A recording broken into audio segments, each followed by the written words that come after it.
नमस्कार, स्वागत है आपका। मैं हूं दिलीप मिश्रा और आप देख रहे हैं SKI मीडिया।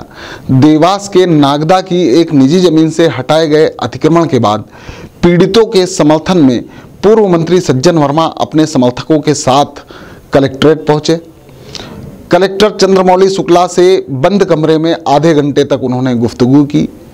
कमरे से बाहर निकलने के बाद पूर्व मंत्री सज्जन वर्मा ने कहा कि कलेक्टर के साथ उन्होंने बंद कमरे में भी दमदारी से बात की है। पीड़ितों को किसी अन्यत्र जगह विस्थापित करने की बात उन्होंने कलेक्टर चंद्रमौली शुक्ला के सामने रखी।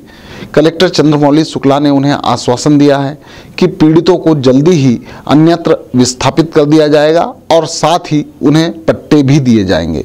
देखिए यह पूरी रिपोर्ट। आपको बता दें कि नागदा में एक निजी जमीन पर वर्षों से रह रहे लोगों को पिछले दिनों जिला प्रशासन द्वारा हटा दिया गया। हटाए गए लोगों के समर्थन में कांग्रेस नेता प्रदीप चौधरी लड़ाई लड़ रहे हैं। अब इस मामले में पूर्व मंत्री सज्जन वर्मा भी उतर आए हैं। आज सज्जन वर्मा पीड़ितों के समर्थन में कलेक्ट्रेट पहुंचे और कलेक्टर से मुलाकात की।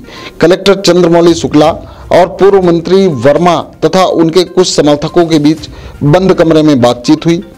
इस दौरान मीडिया को भी बाहर रखा गया। बाहर आकर पूर्व मंत्री सज्जन वर्मा ने कहा कि उन्होंने कलेक्टर से चर्चा की है। कलेक्टर से पूछा कि इतनी ठंड में उन गरीबों को क्यों हटाया गया, तो कलेक्टर ने बताया कि कानूनी प्रक्रिया के तहत उन्हें हटाया गया है। कानूनी प्रक्रिया भी लंबे समय से चल रही थी। पूर्व मंत्री वर्मा ने कहा कि हमने कलेक्टर से पीड़ितों को जल्दी विस्थापित करने का आग्रह किया है, जिस पर कलेक्टर ने आश्वासन दिया है कि उन्हें जल्दी ही नजदीकी स्थान पर विस्थापित कर दिया जाएगा और उन्हें विधिवत पट्टे देकर ही विस्थापित करेंगे। पूर्व मंत्री वर्मा ने कहा कि अगर प्रशासन उन्हें जल्दी विस्थापित नहीं करता है तो कांग्रेस इसके लिए बड़ा आंदोलन करेगी। अब बंद कमरे में ही होती है, क्यों खुले कमरे तो आजकल खत्म हो गए बीजेपी के राज में, लेकिन बंद कमरे में भी दमदारी की बात होती है।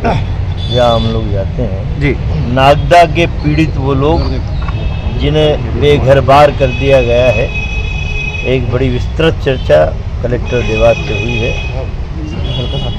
कलेक्टर देवास ने कहा है कि हम उनको बेघर बार नहीं होने देंगे, उनका बहुत शीघ्र व्यवस्थापन कराएंगे और विधिवत पट्टे भी देंगे। हमने कहा भाई ऐसे समय जब कड़ाके की ठंड पड़ रही है, सीवियर कोल्ड डे घोषित कर दिया गया है आसपास के ज़िलों में, ऐसे समय क्या ऐसी जल्दी करने की ज़रूरत पड़ गई। उन्होंने कहा साहब हमने न्यायिक प्रक्रिया काफ़ी दिन से चल रही है, उसमें न्याय प्रक्रिया के तहत किया है। मैंने पर भविष्य में ध्यान रखना कि न्याय प्रक्रिया आपकी 5-5 साल चलती है। किसी गरीब को बेघरबार करने के लिए 6 महीने में पूरी मत कर लेना।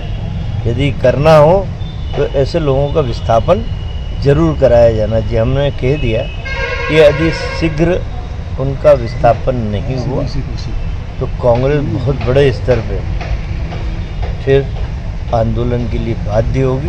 फिर उसका जो भी परिणाम हो प्रशासन भी भुगतने के लिए तैयार है और हम भी भुगतने के लिए तैयार। भैया वो तो निजी जमीन है ना, विधायक की निजी जमीन है। भाई मैं तो व्यवस्थापन की बात कर रहा हूँ जी। अब विधायक जी ने कहा है, आप लोगों को आगे कागज दिखाए, वो क्या सीलिंग में गई नहीं गई, क्या सीलिंग में सब लोगों की ज़मीन गई उनकी नहीं गई। अच्छा भगवान उनको सुरक्षित रखे, कागज मांगे जाए उनके कि वास्तव में है कि नहीं, सही सीमांकन हुआ है कि नहीं वहाँ का। मुझे तो लगता है अभी तक सीमांकन ही नहीं हुआ है वहाँ। डिस्कशन कहाँ कराएंगे? अति नज़दीक